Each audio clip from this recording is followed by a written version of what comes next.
Cooperative, working or acting together with others. Learning, the acquisition of knowledge or skills. Bring both words together, and it takes us to the Cape Girardeau Central Junior High School. Cooperative learning is defined as an approach to organizing classroom activities and academic and social learning experiences. It differs from group work. It has been described as structuring positive interdependence. Students must work in groups to complete tasks collectively towards academic goals. Unlike individual learning, which is competitive in nature, students learning cooperatively capitalize on one another's resources and skills. Furthermore, the teacher role changes from giving information to facilitating students' learning.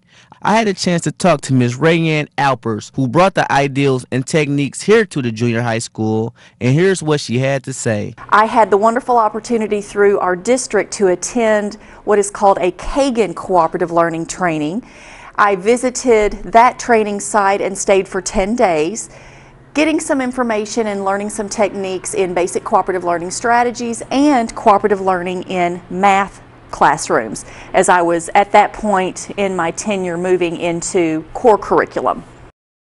Prior to World War II, social theorists believed in supporting the cooperative learning theories after finding that group work was more effective and efficient in quantity, quality, and overall production when compared to working alone. I also had a chance to talk to Tracy Haggerty, who was first introduced to the techniques in college, and she says it's not easy introducing newly arrived junior high students to the program. It's difficult at first. It's something that has to be learned. You have to do a lot of teaching up front, a lot of forefronting in terms of social skills, in terms of the expectations, what we think is a class cooperative learning should look like. So it's very difficult to start initially. And at the beginning of the year, to be honest, I didn't think it was going to work with my kids.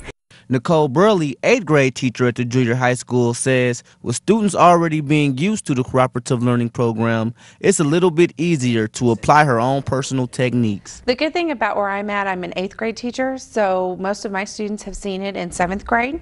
So I actually get the advantage of having them have seen it a little bit before, but I go back over some of the basic rules of what I expect from them. So it is a little bit new in my classroom, and we always have transfer students who make it a little bit more, challenging to make sure they all are on the same page.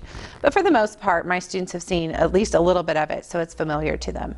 When I asked Ms. Alpers if there was any cons to using the program, she said no. I don't feel as a classroom teacher there are any cons to using cooperative learning. Again, because it does increase that student engagement and it gives all of our students the ability to be involved in whatever activity the teacher is trying to teach that particular day. For Central Edition, Lee Green.